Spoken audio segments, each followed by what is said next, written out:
Working on this this board. It's from the Trash Picked micro microcontroller. So I erased it on this board and just checked it was still working. This is the original board it came with.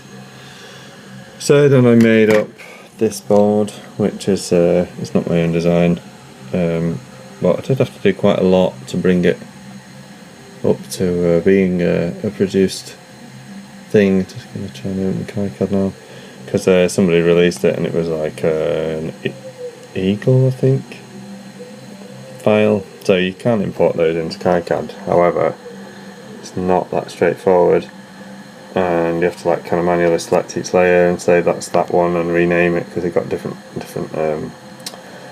names on each one. This is the kicad thing, so yeah, you have to like do loads of stuff. Unfortunately this little guy didn't get made it into the print, but yeah, because it's an import from, I think it was Eagle, yeah, you have to change everything. So I had to reorientate all of the text, like all of it. It was all either backwards or the wrong angle or whatever, so I had to go through and yeah, really change quite a lot of stuff. Basically everything except the layout of the actual tracks. I had to move it around, and maybe like the dots. And then there's things. So now I'm recovering parts from different boards. So you're going to focus on those. So I've even managed to recover the little switches, actually. That's a switch there. I've been using these little LCR tweezers to get the caps value. So you kind of, you just put it on them, and then you've got to take them off the board first, and then you can just squeeze it and it'll read the value off it. They're pretty good actually, but yeah, you definitely got to take it off the board first. So what I've been doing is just find something. I got loads of boards, you know, scrap I find. So then I'll just kind of just harvest the whole area and then just test a few, see what they are. I mean, these are obviously going to be the right either pull up or capacitor values for the chip itself. But yeah, I mean, I'm working off schematics, so found most of those anyway. Maybe I'll use that one again. I've got the crystal already, so yeah, I'll put those on. I think the crystal goes there. So now I'm just going to populate that, and then I'll have a nice little development board. I think it's like maybe like €3 to get these made up into a board. So yeah, really not that much. I mean, I already have some USB connector, and yeah, just finding all the other components off boards. I've decided to try to do it exclusively from recovered parts, except the PCB fab, of course. But yeah, I mean, I guess you could have used this, but it's right pain to attach on the wires. I'm aware that these parts are, you know, just a few cents each, some of them, but the shipping is always quite a lot, and unless you're going to buy something from Mouser, then you know, you can buy loads of them and you get a reasonable thing, but you've got to know which ones to get, you know, and it's, yeah, a lot of the things I'm dealing with are stuff like this, so they have all the components I need for something like this. There's a little micro LED resistor, a few resistors there. Need to position these again. I'm going to do this by hand, the soldering, so the only thing I've not been able to recover is that U2 little cap, and that one here, 10N is a value that I'm not finding very easily. I'm sure I'll get one though. So I'm going to put those ones on first to warm up a little bit, and then find my connector, and then I'm going to put the microcontroller itself on. Then I'll put those little caps either side of it, and then the crystal. The crystal's caps are next to it as well. So to find that, because if I put those on first, then I can't get to the microcontroller, which I'm going to do one at a time. So there's a switch.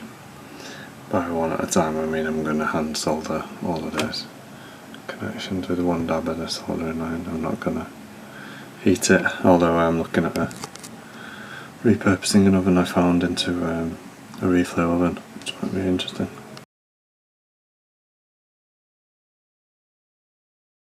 That's it for today anyway. I've got a USB connector, quite a lot of the capacitors, the power, the MCU itself, the switch, crystal, a few caps there. There's only a few components on the underside anyway. They're not amazingly done, as you can see, but it's all by hand, so. And then I'll have to put the legs on. But yeah, it starts to look like a massive blue pill board, doesn't it?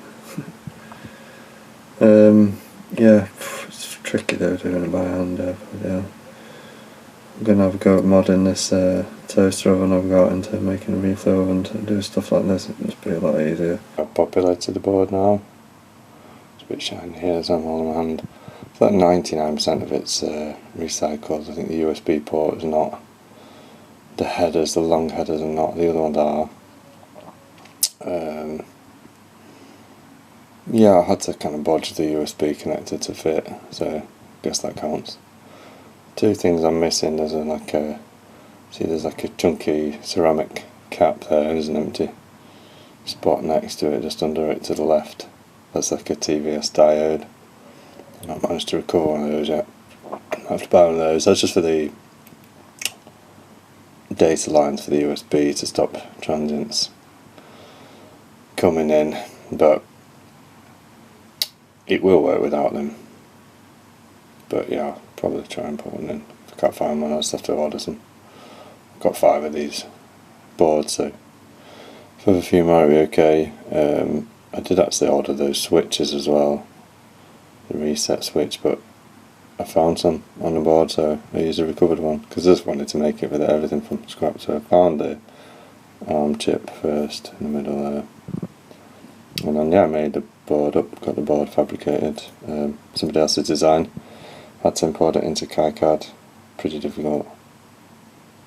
It's from Eagle, I think, so they do go, but all the layers have different names. It's kind of quite tricky. So I'm just missing 2 22PF ceramic caps either side of the crystal, one there and one there too.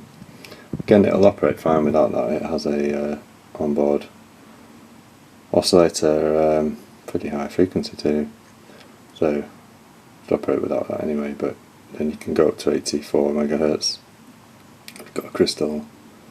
Well, it's got the crystal, but it needs the caps to make it resonate. So yeah, I'll put those in when I find them. There's not much underneath. Got a couple of caps, that's all. Some unpopulated stuff on there because, yeah, this is for any STM32F401xx. So quite a lot of the STM. So the guy made it sort of like, you know, inspired by the blue pill type thing. So then I recovered that microcontroller and I thought, oh wait, they could probably make a board with that. So yep, there we are. I've put the LED in backwards for demo, so a little LED there. I'll have to swap that round. I was putting it in more centrally because I'd kind of messed it up a little bit in the positioning, but now I messed it up in the orientation, so I'll have to flip that around. Probably will entail getting a new one because I'll probably melt it. It's been on and off a couple of times already. It's a little bit too small for the placement, the one I have, but it's okay. But it's harder to get them central if they're smaller. So you can see that little one at C13 can be a little bit tricky to get that one in, but you can do it. Some of them are kind of ugly. But yeah, it's working fine. No shorts between 3 and ground, or between 3 and 5, or between 5 and ground, so pretty much good to go.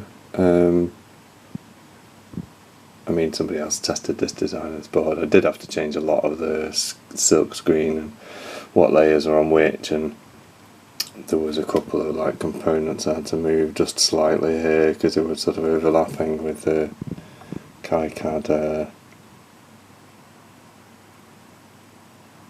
PCB designer bit. Must have been okay in Eagle, and some like clearance tolerances as well. I just dropped them until the warnings went away, because yeah, someone done it before.